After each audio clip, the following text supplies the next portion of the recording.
Hello students, कैसे हो आप लोग। So welcome to our channel magic of maths with Manish. ठीक है, सो आज हम लोग सीखने वाले हैं स्टेट बोर्ड का मैथ्स 1 का थर्ड टॉपिक अरिथमेटिक प्रोग्रेशन। ठीक है, सो अरिथमेटिक प्रोग्रेशन पढ़ने से पहले हम लोग ओवरव्यू कर लेते हैं, हम लोग इस चैप्टर में पढ़ेंगे क्या क्या। ठीक है, so the things what we are going to learn in this chapter is first one is sequence, क्योंकि अरिथमेटिक प्रोग्रेशन आपको अगर जानना है कैसा होता है तो पहले आपको सीक्वेंस पढ़ना पड़ेगा। उसके बाद हम लोग आएंगे कंसेप्ट ऑफ अरिथमेटिक प्रोग्रेशन पे, फिर आएंगे हम लोग nth टर्म कैसे फाइंड करना है, उसके nth टर्म क्या होता है हम लोग आगे सीखेंगे।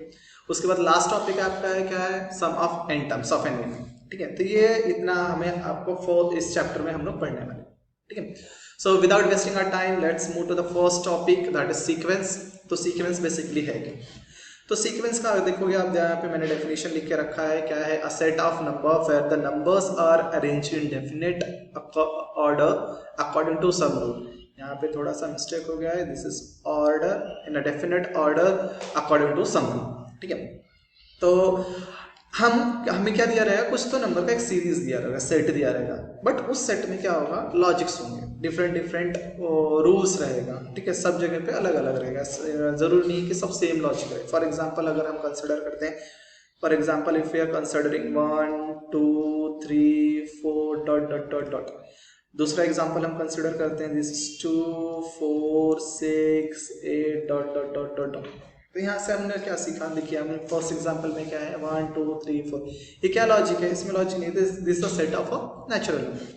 ठीक है, ये देखो कैसे अरेंज किया हुआ है 2 4 6 8। तो 2 4 6 8 कैसे अरेंज किया हुआ है, basically this is a even number, set of even number, एक सेट है। ठीक है, set of an even number, एक लॉजिक में किया हुआ है। तो अगर आप देखेंगे ये दोनों के बीच में, फर्स्ट एग्जांपल के बीच में, इसमें देखेंगे इस नंबर और इस नंबर के बीच में कितने का डिफरेंस है, एक का। ये दोनों के बीच में कितने का डिफरेंस है, एक का। तो यहाँ पे एक लॉजिक बन रहा है कि हर एक नंबर के बीच में क्या, हर एक कॉन्जिक्यूटिव नंबर मतलब आगे पीछे इसके, तो इसमें एक नंबर का डिफरेंस है। अगर आप इस सेकंड वाले एग्जांपल में देखते हो, तो इसमें देखिए फर्स्ट टर्म और सेकंड टर्म के बीच में 2 का डिफरेंस है, सेकंड टर्म और थर्ड टर्म के बीच में 2 का डिफरेंस है, थर्ड टर्म और फोर्थ टर्म के बीच में क्या है, 2 का डिफरेंस है। सो देखो ये जो अरेंजमेंट होता है in a sequence, the order are represented as T1 T2 T3 and dot dot dot dot Tn। इसका मतलब क्या है, जैसे मैंने ये फर्स्ट वाला एग्जांपल ले लिया, अगर मैं फर्स्ट एग्जांपल लेता हूँ, तो अगर आपको फर्स्ट एग्जांपल में ध्यान से देखोगे तो ये जो हमारा T1 है, T1 will be equal to 1, T2 will be equal to 2, T3 will be equal to 4, sorry 3 dot dot dot dot. अब ये Tn क्या होता है, तो Tn बेसिकली क्या, अभी Tn समझने के लिए हमें क्या पढ़ना पड़ेगा, फाइनाइट और इनफाइनाइट सीक्वेंस। ठीक है, तो ये सीक्वेंस बेसिकली 2 टाइप में डिवाइड होता है, एक होता है फाइनाइट सीक्वेंस, तो हम लोग लिखते हैं फाइनाइट, और एक होता है इनफाइनाइट। आपको इसका मतलब तो पता ही, फाइनाइट मतलब एक लिमिटेड नंबर ऑफ सेट दिया रहेगा, इनफाइनाइट नंबर में जिसका सेट मतलब इसका लास्ट मतलब देखिए, इसमें देखिए ये इनफाइनाइट सेट है। ठीक है, इसमें इनफाइनाइट, हमें पता नहीं एंडिंग कहाँ है, बट अगर मैं इसको यहाँ तक लिख देता हूँ, फर्स्ट वाले एग्जाम्पल को अगर मैं 4 5 4 डॉट डॉट डॉट डॉट, यहाँ पे मैं अगर 12 लिख देता हूँ तो ये मैं 12 तक खत्म हो जाएगा, बट यहाँ पे ये खत्म हो रहा है, नहीं हो रहा है, राइट। तो इसको हम कह सकते हैं दिस इज फाइनाइट सीक्वेंस, और ये क्या हो जाएगा, इनफाइनाइट सीक्वेंस। ठीक है, तो इस केस में, फर्स्ट केस में, अगर हम फर्स्ट केस में देखेंगे तो फर्स्ट केस में हम लोग क्या मिलेगा, ये जो Tn हम लोग पढ़ रहे थे, जो Tn है, ये Tn क्या हो जाएगा, Tn will be equal to what, 12 इस केस में। ठीक है, तो हमें Tn मतलब nth टर्म। ठीक है, तो ये बेसिक है सीक्वेंस के बारे में। तो आपको इसमें पता, देखो हमने क्या क्या पढ़ा, इसमें लॉजिक देखा, ठीक है, टर्म्स देखे, तो ये आपको पता होना चाहिए, क्योंकि अगर आपको अरिथमेटिक सीखना है तो आपको ये सब आइडिया होना चाहिए। ठीक है, ओके, तो हम आते हैं अपने कंसेप्ट ऑफ अरिथमेटिक प्रोग्रेशन। तो पहले अरिथमेटिक प्रोग्रेशन कैसा होता है उसको हम लोग वर्बली देख लेते हैं, क्या होता है। Arithmetic progression is a least of a number, the difference between 2 consecutive term is constant. मतलब क्या है कि एक लिस्ट दिया रहेगा, एक सीक्वेंस दिया रहेगा, ठीक है, एक सीक्वेंस दिया रहेगा इनके कॉन्जिक्यूटिव टर्म्स में। कॉन्जिक्यूटिव मैंने अभी पहले ही बताया, कॉन्जिक्यूटिव मतलब एक नंबर के आगे पीछे वाले नंबर को हम कॉन्जिक्यूटिव नंबर कहते हैं, ठीक है। वो दोनों के बीच में जो डिफरेंस रहेगा वो कांस्टेंट होना चाहिए। कांस्टेंट होना चाहिए मतलब एक फिक्स्ड होना चाहिए, ठीक है। क्या होना चाहिए? फिक्स्ड होना चाहिए, ठीक है। तो हम लोग एग्जाम्पल लेते हैं। अभी जैसे मैं एक एग्जाम्पल ले लेता हूँ, जैसे मैंने लिया 2, ठीक है, 8, 14, 20 dot dot dot dot dot, ठीक है। तो अभी ये दोनों के बीच का डिफरेंस देखो, अगर मैं इसको T1 कंसिडर करूँ, T1 इज इक्वल टू क्या होता है मेरा 2, T2 क्या होता है? It is 8।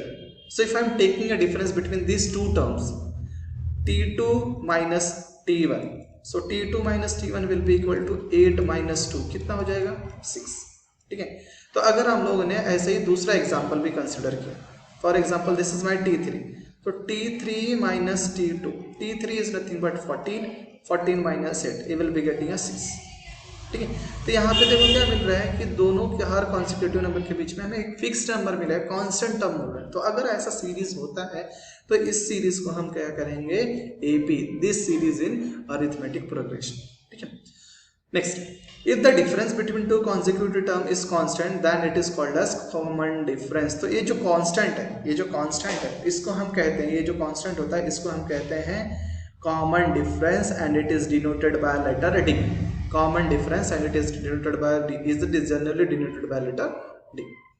ओके, सो अभी एक हमारा सीक्वेंस बन गया, हमें एपी फाइंड करना आ गया। अभी एपी के सीक्वेंस के बारे में जानेंगे। जैसे अभी देखो कैसा है, जैसे 2 हो गया, 6 हो गया, 8 हो गया, 10 हो गया। हमने अभी लास्ट में पढ़ा था जो लास्ट टर्म होता है वो टीएन होता है। तो फर्स्ट, ये इसको हम कहेंगे फर्स्ट टर्म, इसको हम कहेंगे first term and this first term is generally denoted by letter A. First term किससे डिनोट करते हैं हम? लेटर ए से।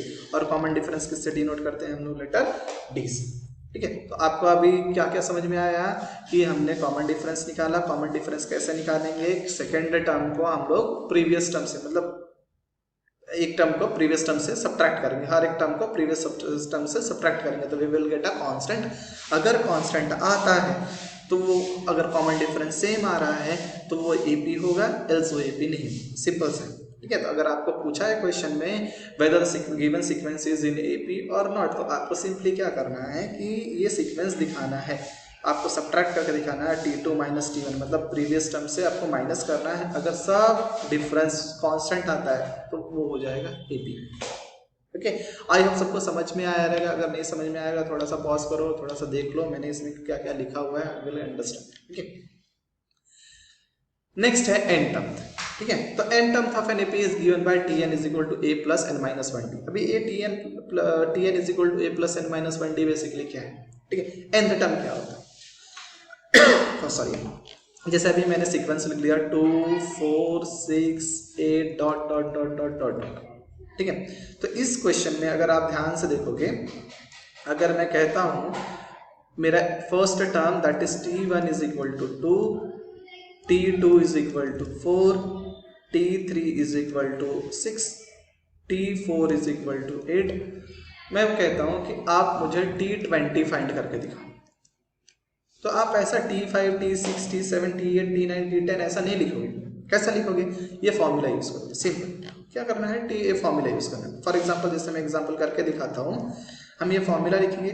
T क्या फाइंड करना है आपको? T20 फाइंड करना है। तो यहाँ से अगर मैं फॉर्मूला लिखता हूँ Tn is equal to a plus n minus 1d, तो n के जगह पे देखो क्या लिखा है मैंने? 20। तो ये जो n है यहाँ पे भी सेम n का वैल्यू आएगा।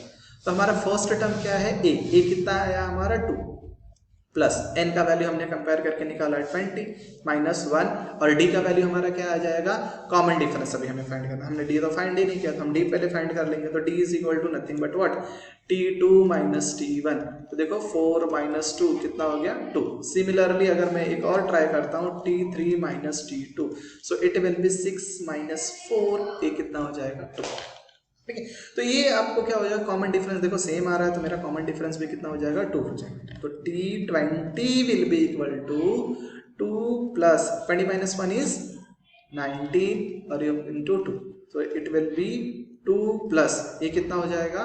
38 सॉरी 19 टू 38, तो ये टोटल ऐड करोगे विल बी गेटिंग 40। इसका मतलब क्या हो गया कि जो आपका 80 20, इसका मतलब ये हो गया जो आपका 20th टर्म है, जो ये सीक्वेंस का 20th टर्म है, it will be nothing but what 40। तो वैसे ही आप nth टर्म, जितना भी टर्म आपको कहा रहेगा, पूछा रहेगा, आप कैलकुलेट कर सकते हैं। ओके, आई होप सबको समझ में आया रहेगा, अंडरस्टैंड हुआ रहेगा। अगर नहीं हुआ है तो एक बार फिर से रिमाइंड करके आप देख लो, यू विल अंडरस्टैंड। बहुत इजी कंसेप्ट है, कुछ ज़्यादा टफ नहीं है, तो आप कर सकते हो। फाइन, अगर किसी को कुछ डाउट रहेगा तो मुझे कमेंट कर दो, I will solve it out. ठीक है, आपको उसमें मैं कमेंट कर दूंगा जो भी रहेगा क्वेश्चन में। ठीक है, next. Okay, so next concept हमारा sum of n terms of n। क्या है sum of n terms of n? इसमें देखो कैसे sum of n terms, sum मतलब क्या होगा, एडिशन होगा। ठीक है, तो जैसे मैंने प्रीवियस सीक्वेंस लिया था, क्या लिया था मैंने प्रीवियस सीक्वेंस में? मैंने लिया था 2, 4, 6, 8 dot dot dot dot dot. ठीक है, तो मैं कह रहा हूँ इसको ऐड करो, ये जो सीक्वेंस दिया है इसको ऐड करो। तो आप क्या करोगे, 2 + 4 + 6 + 8 प्लस कितना हो जाएगा, 20 हो जाएगा। बट मैं कह रहा हूँ कि ये तो 4 ही टर्म है, 4 ही टर्म है, ऐसे 20 टर्म को ऐड करो। कितने टर्म्स को, 20 टर्म्स को। तो 20 टर्म्स को ऐड करने के लिए आपको ये नंबर्स भी चाहिए। ठीक है, तो आप नंबर्स तो लिख लो, कोई बात नहीं, बट उसको 2 + 4 + 6 + 8 + 10 + 12 + 16 प्लस ऐसा 20 टर्म्स ऐड करने में बहुत टाइम चाहिए। तो इसके लिए हम लोग ये फॉर्मूला यूज़ करेंगे। तो ये बेसिक फॉर्मूला, ये देखो बेसिक फॉर्मूला क्या है बेसिकली। तो ये फॉर्मूला कैसा लिखा है कि Sn = n/2 2a + n-1 degree. तो ये Sn का फॉर्मूला। ठीक है, तो अभी हमें क्या बोला है, S20 फाइंड करना, मतलब 20 टर्म्स के सम्स फाइंड करना, 20 टर्म्स का सम्स फाइंड करना। ठीक है, तो सेम हम लोग लिखेंगे S20 will be equal to n/2। n का वैल्यू हम लोग इधर क्या लिखेंगे, n का वैल्यू क्या लिखेंगे, sorry S20 is equal to, n का वैल्यू कितना हो जाएगा, 20/2। ओके, तो 2a का वैल्यू तो हमने निकाल ही लिया है, a है कितना, ये आएगा हमारा 2a, a का वैल्यू कितना आएगा हमारा 2 प्लस n का वैल्यू कितना है 20 -1, और d का वैल्यू देखो हमने पिछले क्वेश्चन में भी निकाला था, सेम है, कितना है 2 है। ठीक है, ये हो जाएगा 10, डिवाइड करेंगे इट विल बी 4, और ये हो जाएगा 19 × 2। ठीक है, तो ये हो जाएगा कितना 10, ये हो जाएगा 4, इसको ऐड करेंगे हो जाएगा 38। सो इट इज 10 ऐड करेंगे तो इट विल बी 42, और टोटल कितना हो जाएगा 420। तो अगर आप ऐसे ही 20 टर्म्स को ऐड करोगे तो आपको कितना मिल जाएगा, S420। ओके, तो अभी बोलोगे सर ये सब करके क्या करना है। ठीक है, तो अगर मैं फॉर एग्जांपल मैं कुछ प्लान कर रहा हूँ, ठीक है, प्लान कर रहा हूँ कि एक मुझे मालूम है ऐसा मुझे लैंड मिला है, लैंड मिला in the sense tree plantation हम कर रहे हैं, और ऐसा ट्रायंगल शेप में लैंड मिला है। ठीक है, मुझे ट्री प्लांट करना है।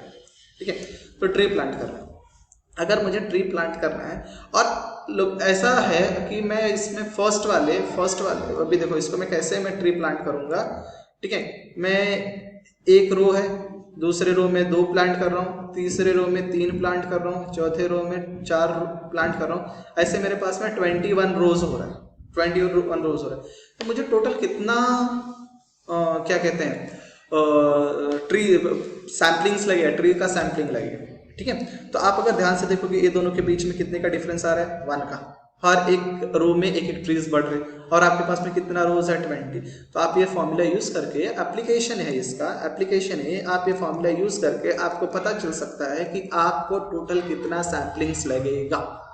ठीक है, तो ये हो गया अपना पूरा का पूरा बेसिक। मैं वापस फर्स्ट पेज पे आता हूँ, आपको बताता हूँ हमने क्या क्या रिवाइज किया है। ठीक है, तो देखो सीक्वेंस पढ़ा हमने, अरिथमेटिक प्रोग्रेशन पढ़ा हमने, n टर्म्स ऑफ NAP पढ़ा, और सम ऑफ n टर्म्स पढ़ा। ठीक, तो ये बेसिक आप पूरा पढ़ लो तो आपको क्या हो जाएगा, पूरे के चैप्टर का कंसेप्ट क्लियर हो। ठीक है, तो बाकी जो एक्सरसाइज है, प्रैक्टिस सेट है, हम नेक्स्ट लेक्चर में सॉल्व करेंगे। ठीक है, सो आज के लिए बस इतना ही।